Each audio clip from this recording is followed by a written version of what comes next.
Alright, we're on to question number 2. And this deals with some of our special tools from earlier in the chapter. Okay, on the purple packet, on the problem like this, we talked about how do you recognize it. So much of what we're doing depends on you recognizing a pattern and then knowing how to respond appropriately to it. Now, the thing you should notice here is that there's a larger right triangle with an altitude drawn to the hypotenuse, creating 2 other right triangles. Alright, so this should bring to mind the theorem 49, corollaries 1 and 2. And in fact, here's the altitude, and you know that it's 4. That is the geometric mean between the 2 lengths that it splits the hypotenuse into. So we can set up a proportion for this. Okay, so here's the geometric mean, the altitude of the right triangle, and then it's between the 2 segments it splits the hypotenuse into.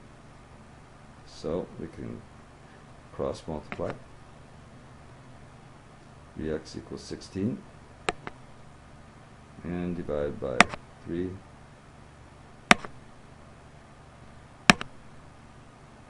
and you can leave it as 16/3. 5 1/3 is the length of x. Alright, remember how we recognize this now. So a right triangle with an altitude. Look for the altitude drawn in the right triangle, that altitude to the hypotenuse. And then remember your theorem 49 corollaries.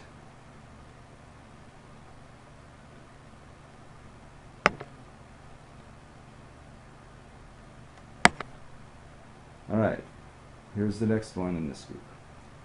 And hopefully you're noticing right away that this is a 30-60 right triangle.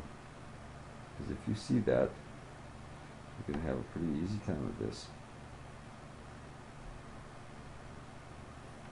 You know what both these values are.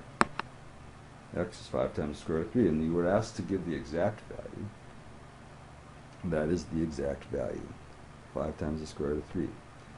If you do that in your calculator, you'll be getting a decimal approximation. Square root of 3 is an irrational number like pi. The only way to write it accurately as an exact value is to use the symbol square root 3. That's exact right there. Once we enter that in the calculator and press equals, we no longer have an exact value. Just the decimal approximation. Okay, so how do I know that? Because 60-30 right triangle, 5 is the short leg, and the long leg of a right triangle is the square root of 3 times the short leg. So 5 times the square root of 3 is the exact value of x. Alright, and then how about the hypotenuse?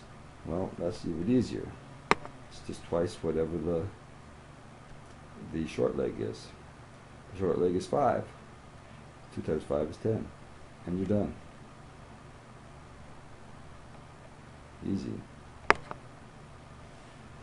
Perhaps only this one is easier. You could go through all this, you could use Pythagorean theorem, and then you could simplify the radical from that, and you could get the correct answer. However, it's very simple to just, as a corollary to theorem 50, which says that the diagonal of a right triangle is the square root of 2 times greater than the side length of one of the legs. So, and this corollary here is identifying that the diagonal cuts the square into 2 isosceles right triangles. So this applies equally well to diagonals of a square.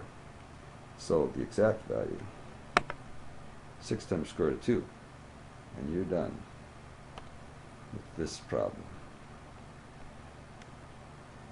See you on the next one.